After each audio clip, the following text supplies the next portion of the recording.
बच्चों, रसायन विज्ञान केमिस्ट्री की ये आज क्लास जो है वो 9 है। ठीक है, लेकिन जो दूसरे चैप्टर की ये पहली क्लास है। ठीक है, दूसरा जो चैप्टर है उस चैप्टर का नाम है विलयन। ठीक है, तो विलयन की ये पहली क्लास है। और वैसे अगर देखें केमिस्ट्री की तो ये 9 क्लास है। ठीक है, हमारे पार्ट 8 जो थे वो फर्स्ट चैप्टर के थे, वो पढ़ा दिए गए हैं।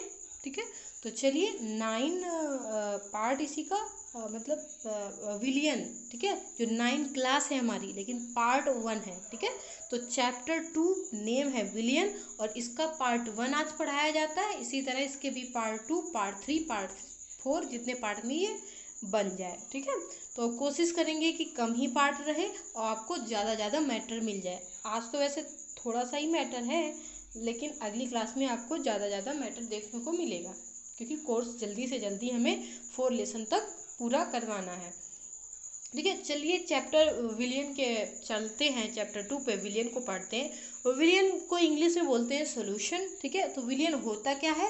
तो विलियन वो होता है जैसे मान लीजिए कि हमारे पास जल है और उसी में हम शक्कर को मिला दें, तो ये नमक को मिला दें, किसी भी चीज़ को मिला दें, तो उसके बाद जो वो मिल जाता है उस पानी में, तो वही विलियन कहलाता है। उसमें जो पानी होता है वो विलायक का काम करता है, विलायक होता है, और उसमें जो नमक या चीनी डालते हैं वो विलेय होता है। ठीक है, तो उसी को इस चैप्टर में पढ़ेंगे अभी हम। ठीक है, चलिए पढ़ लेते हैं।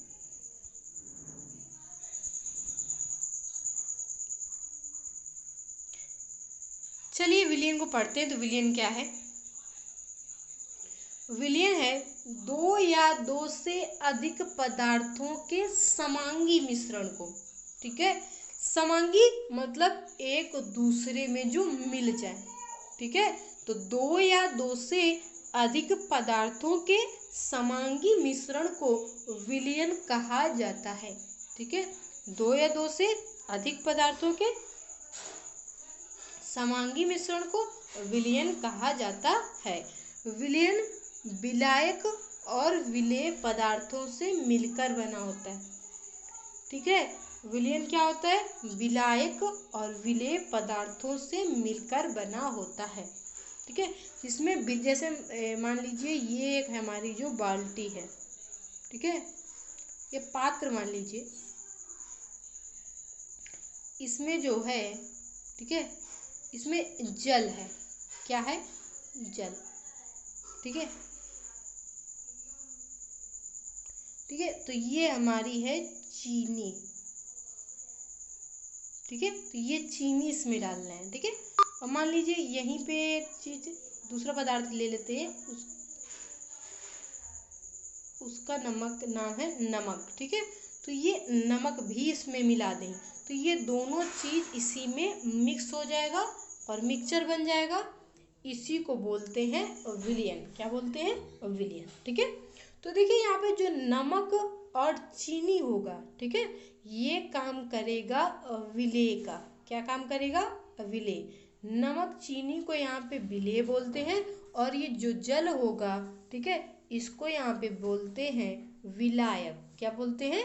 विलायक। तो जल यहाँ पे विलायक का काम करता है, क्योंकि ये नमक और चीनी को अपने में घोल रहा है। ठीक है, तो ये विलायक होगा, और जो घुल जाता है, नमक और चीनी इस पानी में घुल जाता है, तो ये विलेय होगा। ठीक है, तो परिभाषा हमने पढ़ी और विलायक और विलेय की डिफिनीशन भी पढ़ ली कि 2 या 2 से अधिक पदार्थों के समांगी मिश्रण को विलयन कहा जाता है, और विलयन विलायक और विलेय पदार्थों से मिलकर बना होता है।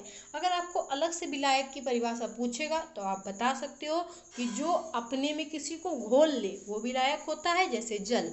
और विलेय क्या होता है? जो घुल जाए उस पदार्थ में। ठीक है, विलायक में घुल जाए। ठीक है, जो किसी में घुल जाए उसको बोलते हैं विलेय। ठीक है, ये विलायक और विलेय की डिफिनीशन हो जाए, अलग से हमने नहीं लिखवाया है, इसी में आपको बता दिया है, आपको याद कर लेनी है। ठीक है, अब इसी का उदाहरण भी देख लेते हैं। उदाहरण इसका क्या है? जैसे पानी में जब नमक को घोला जाता है तो ये विलयन बन जाता है। ठीक है, क्या बन जाता है? विलयन। और इसमें पानी को क्या हम बोलते हैं? विलायक बोलते हैं। और नमक को यहाँ पे क्या बोलते हैं? तो विलेय बोलते हैं। ये आपको ऊपर बता दिया गया है अभी। ठीक है, अर्थात जो पदार्थ को घोलता है उसे विलायक और जो घुलता है उसमें उसे क्या कहते हैं, विलेय कहते हैं। ठीक है, तो जो घोलता है उसे विलायक और जो घुलता है उसे विलेय कहते हैं। तो ये तो हमारा हो गया विलयन कंप्लीट। ठीक है, अब देखिए विलयन के कुछ विभिन्न प्रकार भी हैं, कुछ भौतिक प्रकार उसके हैं और कुछ उसकी मात्रा के आधार पर प्रकार हैं। ठीक है, तो हम भौतिक आधार पर पहले उसके प्रकार पढ़ लेते हैं, फिर विलेय की मात्रा के आधार पर भी उसके प्रकार पढ़ लेते हैं। तो हम पढ़ लेते हैं, देखिए कुछ पॉइंट है उनको पढ़ लेते हैं, पॉइंटों में ही लिख दिया गया है। ठीक है, देखिए पहला पॉइंट है विलयनों को अलग अलग आधार पर कई भागों में वर्गीकृत किया जा सकता है, जैसे विलायक और विलेय की भौतिक अवस्था के आधार पर कई प्रकार के होते हैं। ठीक है, जैसे विलायक और विलेय की भौतिक अवस्था, ठीक है, भौतिक अवस्था के आधार पर ये कई प्रकार के होते हैं। तो किस प्रकार के होते हैं, 3 प्रकार के होते हैं, ठोस, द्रव और गैस। ठीक है, विलेय की भौतिक अवस्था के आधार पर ये कई प्रकार के होते हैं, लेकिन हमने यहाँ पे ठोस और द्रव गैस ये 3 प्रकार लिख के ले लिए। ठीक है, तो ठोस विलयन, द्रव विलयन और गैसीय विलयन, ये 3 प्रकार इसके बताने हैं। चलिए पहले ठोस विलयन के बारे में पढ़ लेते हैं, वो भी एक पॉइंट लिख के बताया गया है। ठीक है, तो देख लिए ठोस विलयन क्या होता है, जब विलायक और विलेय दोनों ठोस अवस्था में मिश्रित होते हैं तो ऐसे विलयन को ठोस विलयन कहा जाता है। देखिए विलायक अभी आपको बताया था, जल एक विलायक का काम है, लेकिन यही जल जब होगा कठोर रूप में हो जाता है तो इसको बोलते हैं बर्फ। ठीक है, तो ये ठोस का काम करेगा। तो यहीं पे जो नमक हो जाएगा तो खड़ा नमक मान लीजिए। ठीक है, नमक होगा लेकिन कैसा होगा, खड़ा नमक। ठीक है, वो वाला। तो ये दोनों जब आपस में मिल जाएंगे और दोनों ठोस अवस्था में हैं तो इस प्रकार से ये जो विलयन बनाएंगे उसको बोलते हैं ठोस विलयन। तो अगर जैसे में भी आपको लिखना हो तो आप लिख सकते हो, जैसे बर्फ और खड़ा नमक। ठीक है, या अन्य पदार्थ भी लिख सकते हैं। ठीक है, हमने इसको ले लिया। चलिए अब देखिए दूसरा देख लेते हैं। दूसरा क्या है, जब विलायक द्रव हो और विलेय ठोस हो। विलायक क्या हो, द्रव हो, विलेय ठोस हो। ठीक है, मतलब जब विलायक द्रव हो और विलेय ठोस, द्रव या गैस तीनों में से कुछ भी हो। ठीक है, तो जब विलायक द्रव हो और विलेय ठोस, द्रव, गैस या कुछ भी हो। ठीक है, तो ये दोनों जब आपस में मिलकर जो विलयन बनाते हैं उसे द्रव विलयन कहा जाता है। जैसे यहाँ पे हमने ले लिया, मान लीजिए ये पानी ले लिया इस पात्र में। ठीक है, अब यहाँ पे चाहे तो हम क्या ले लें, ठोस में कुछ भी ले सकते हैं, मान लीजिए नमक ठोस वाला ले लें। ठीक है, द्रव वाली चीज़ तो कुछ भी ले सकते हैं। ठीक है, द्रव में मान लीजिए हमने सिरका ही ले लिया। ठीक है, गैस, तो गैस में क्या ले लेंगे, गैस में हम यहाँ पे इनो ले लेते हैं। ठीक है, तो ये तीनों चीज़ अगर तीनों में से कुछ भी मिलाएंगे तो वहाँ पे हमें केवल क्या प्राप्त होगा, द्रव विलयन ही प्राप्त होगा। ठीक है, चलिए अब तीसरा इसी का पॉइंट पढ़ लेते हैं। तो इसी का तीसरा पॉइंट है, जब विलायक तथा विलेय दोनों ही गैस अवस्था में हों तो ऐसे विलयन जो होते हैं उनको गैसीय विलयन कहा जाता है। तो ये तो मात्र भौतिक अवस्था के आधार पर थे जो आपके 3 प्रकार होते हैं। ठीक है, तो चलिए अब विलेय की मात्रा के आधार पर भी इसके प्रकार को पढ़ लेते हैं। तो चलिए देखिए, विलेय की मात्रा के आधार पर विलयन के प्रकार, किसी विलयन में विलेय की घुली हुई मात्रा के आधार पर विलयन 5 प्रकार के हो सकते हैं, जो निम्न प्रकार है। पहला है तनु विलयन। ठीक है, तनु विलयन में कौन सा, तो तनु विलयन। दूसरा है सांद्र विलयन। तीसरा है असंतृप्त विलयन। चौथा है संतृप्त विलयन और पांचवा है इसी का पार्ट अति संतृप्त विलयन। ये 5 प्रकार होते हैं किसके आधार पर, विलेय की मात्रा के आधार पर। देखिए अब पढ़ लेते हैं तनु विलयन। तो तनु विलयन को इंग्लिश में बोलते हैं डाइल्यूट सोल्यूशन। ठीक है, डाइल्यूट सोल्यूशन होता क्या है उसकी डिफिनीशन भी पढ़ लेते हैं। तो चलिए पढ़ते हैं। देखिए इसकी डिफिनीशन पढ़िए क्या लिखा हुआ है, जब किसी विलयन में विलेय की खुली हुई मात्रा, गलत लिखा है यहाँ पे, कट कर लीजिएगा, इसको सही कर लीजिए। यहाँ पे लिख लिया घुली। ठीक है, खा की जगह में यहाँ पे घा घड़ी बना लीजिएगा। ठीक है, घुली होगा। ठीक है, तो इसे कट कर लीजिए, ऊपर लिख दीजिए घुली। ठीक है, घुली होगी। ठीक है, तो जब किसी विलयन में विलेय की सही है, ठीक है, केवल खुली काटना है आपको, की घुली हुई मात्रा, ठीक है, की घुली हुई मात्रा विलायक की मात्रा की तुलना में बहुत कम होती है, तो ऐसे विलयन को तन विलयन कहते हैं। जैसे उदाहरण के तौर पर अगर हम लेंगे यहाँ पे, तो मान लीजिए हमने यहाँ पे जल जो लिया, ठीक है, यहाँ पे जो जल लिया वो 1 लीटर ले लिया। कितना ले लिया? 1 लीटर। ठीक है, 1 लीटर जल में हमने क्या किया, 2 ग्राम नमक ले लिया। ठीक है, तो यहाँ पे लिख लेते हैं 2 ग्राम नमक, और इन दोनों को जब आपस में मिलाएंगे तो फ़र्क देखिए, यहाँ पे केवल 2 ग्राम नमक है, यहाँ पे 1 लीटर पानी। इन दोनों को जब मिलाएंगे तो ऐसा विलयन होता है तनु विलयन, जहाँ पर विलायक की मात्रा, ठीक है, ज़्यादा हो और विलेय की मात्रा उसकी अपेक्षा बहुत कम हो। तो देखिए नमक हमारा क्या है, तो नमक हमारा विलेय है यहाँ पे, जिसकी मात्रा बहुत कम है, और विलायक हमारा हो जाएगा 1 लीटर जल, तो ये क्या हो जाएगा, विलायक। ठीक है, तो विलायक की अपेक्षा जो विलेय की मात्रा है वो बहुत कम है, तो ऐसा विलयन तनु विलयन कहलाता है। अगर इसका उदाहरण लिखना हो तो आप लिख सकते हो, जैसे 1 लीटर जल और 2 ग्राम नमक। ठीक है, चलिए अब दूसरा टॉपिक इसी का पढ़ लेते हैं, सांद्र विलयन। सांद्र को इंग्लिश में बोलते हैं कंसंट्रेटेड, ठीक है, सॉल्यूशन। विलयन को सॉल्यूशन बोलते हैं। ठीक है, तो देखिए कंसंट्रेटेड सॉल्यूशन क्या होता है उसे पढ़ लेते हैं। देखिए वह विलयन, ठीक है, परिभाषा इसकी है, वह विलयन जिसमें विलेय की मात्रा विलायक की तुलना में बहुत अधिक होती है। देखिए तनु विलयन का ठीक उल्टा है, इसकी जो डिफिनेशन है वो तनु विलयन की ठीक उल्टा है। ठीक है, मतलब कह रहा है विलेय की मात्रा यहाँ पे ज़्यादा, मतलब विलायक की तुलना में यहाँ पे विलेय की मात्रा ज़्यादा होनी चाहिए। मतलब यहाँ पे हम मान लेते हैं 1 किलो नमक ले लें। कितना ले लें? 1 किलो नमक। ठीक है, और पानी कितना ले लेंगे, तो पानी हम यहाँ पर कितना ले, 250 ग्राम, 100 ग्राम। ठीक है, तो हम पानी यहाँ पे कितना ले लेते हैं, 100 ग्राम। तो ये 50 ग्राम ले लीजिएगा पानी। ठीक है, तो 50 ग्राम पानी या 100 ग्राम पानी, कुछ भी ले लीजिएगा, 100 ग्राम रखिएगा, 100 ग्राम पानी। देखिए यहाँ पे ये 1 किलो नमक है और यहाँ पे ये 100 ग्राम पानी है। ठीक है, तो देखिए ये नमक की तुलना में जो पानी है उसकी मात्रा कितनी कम है। ठीक है, और जो पानी या जल होता है वो एक विलायक होता है, आपको बार बार बताया गया है, और ये जो नमक है ये विलेय है। ठीक है, तो देखिए डिफिनीशन में यही आपसे कहा गया है कि जिसमें विलेय की मात्रा विलायक की तुलना में बहुत अधिक होती है, ऐसे विलयन को सांद्र विलयन कहते हैं। तो आप उदाहरण में लिख सकते हो, जैसे 1 किलो नमक और 100 ग्राम पानी। ठीक है, चलिए इसका उदाहरण भी आप लिख सकते हो। तीसरे नंबर पे आ जाते हैं। तीसरा नंबर जो हेडिंग है हमारी, वो हेडिंग है असंतृप्त विलयन। असंतृप्त विलयन क्या होता है उसकी डिफिनीशन भी पढ़ लीजिएगा। देखिए असंतृप्त विलयन एक निश्चित ताप पर, ठीक है, एक निश्चित ताप पर यदि किसी विलयन में विलेय की ओर अधिक मात्रा को घोला जा सकता है, विलेय की ओर अधिक मात्रा को घोला जा सकता है।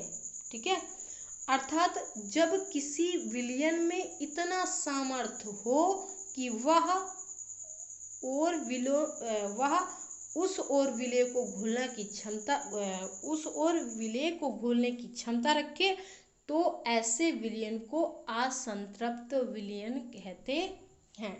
देखिए थोड़ी सी इसकी डिफिनीशन, एक निश्चित ताप होना चाहिए, वहाँ पे 25 सेंटीग्रेड ग्रेड ताप ले लीजिएगा। ठीक है, और उस ताप पर यदि किसी विलयन में विलेय की और अधिक मात्रा घोला जाता है, ठीक है, विलेय की मात्रा को अधिक घोला जाए, ठीक है, मात्रा को अधिक घोला जा सकता है, तो ऐसी कंडीशन असंतृप्त कहलाती है। देखिए यहाँ से इतनी डिफिनीशन आप कट कर दिया, इसका कुछ मतलब है नहीं, इतनी ही डिफिनीशन रखिएगा। ठीक है, एक निश्चित ताप पर यदि किसी विलयन में विलेय की, देखिए फिर से देखिए यहाँ से ये वही चीज़ है, वही डिफिनीशन है, तो हम इसको क्यों लिखे हैं, ठीक है। तो आप इसको इतना काट दीजिएगा, आपको यहाँ से डिफिनीशन वो भी सही करनी होगी। देख लीजिए, एक निश्चित ताप पर यदि किसी विलयन में विलेय की अधिक मात्रा को, ये और भी यहाँ से काट दीजिएगा, ठीक है, ये गलत है। देखिए आप डिफिनीशन इसकी पढ़ लीजिएगा संतृप्त विलयन की। एक निश्चित ताप पर यदि किसी विलयन में विलेय की अधिक मात्रा को घोला जा सकता है तो ये असंतृप्त विलयन कहलाता है। ये क्या कहलाता है?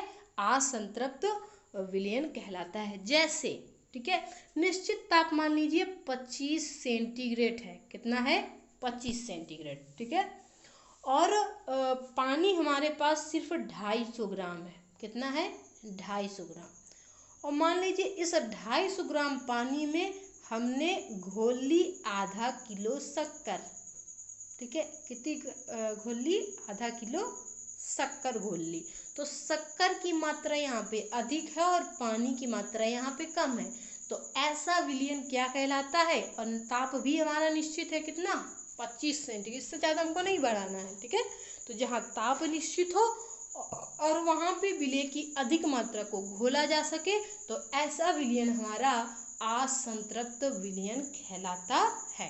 तो आप उदाहरण में लिख सकते हो कि जैसे 25 सेंटीग्रेड मात्रा पर 250 ग्राम पानी में या 250 ग्राम जल में आधा किलो शक्कर या नमक कुछ भी ले लीजिए, आधा किलो शक्कर ही ले लीजिए, आधा किलो शक्कर घोली जाए, ठीक है।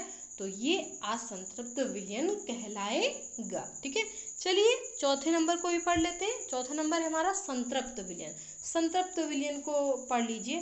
संतृप्त विलयन में शायद उदाहरण भी दे दिया है, देखिए। संतृप्त विलयन क्या है? जब कोई विलेय पदार्थ अधिकतम मात्रा तक विलायक में घुला हो, ठीक है। जब कोई विलेय पदार्थ अधिकतम मात्रा तक विलायक में घुला हो, अर्थात इस मात्रा के बाद विलायक में और अधिक विलेय की घोलने की क्षमता ना हो तो, ठीक है। मतलब इतनी मात्रा में वो खुद घुला है कि इसके बाद हम विलेय की और मात्रा उसमें ना घोल पाए, तो ऐसा विलयन संतृप्त विलयन कहलाता है, ठीक है। मतलब वो खुद ही उतना घुल जाएगा पहले से ही, हमें उसमें कुछ अलग से डालने की ज़रूरत नहीं होगी, मतलब अधिक मात्रा डालने की ज़रूरत नहीं होगी। तो ऐसा विलयन संतृप्त विलयन कहलाएगा। कैसा कहलाएगा? संतृप्त विलयन। जैसे जरा उदाहरण भी इसका पढ़ लीजिए। देखिए, किसी विलेय पदार्थ की वह अधिकतम मात्रा जो एक निश्चित ताप पर 100 ग्राम विलायक में घुल सके। किसी विलेय पदार्थ की वह अधिकतम मात्रा जो एक निश्चित ताप पर 100 ग्राम विलायक में घुल सके विलेय पदार्थ की विलेयता कहलाती है, ठीक है। क्या कहलाती है? विलेयता कहलाती है। और इस प्रकार अधिकतम विलेय पदार्थ के घुलने से बने विलयन को क्या बोलते हैं? संतृप्त विलयन कहते हैं।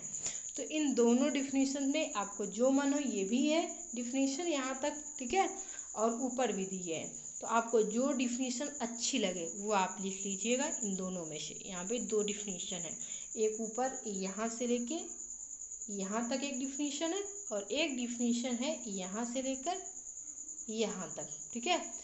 तो जो आपको अच्छी लगे डिफिनीशन वो यही वाली लिख लीजिएगा, ज़्यादा अच्छी है। किसी विलेय पदार्थ की वह अधिकतम मात्रा जो एक निश्चित ताप पर 100 ग्राम विलायक में घुल सके वह विलेय पदार्थ की विलेयता कहलाती है। और इस प्रकार अधिकतम विलेय पदार्थ के घुलने से बने विलयन को क्या बोलते हैं? संतृप्त विलयन। तो संतृप्त विलयन की जो डिफिनीशन है ऊपर वाली ये आप काट दीजिएगा यहाँ से, ठीक है। ये वाली आपको डिफिनीशन नहीं लिखनी है, मत लिखिएगा, ठीक है।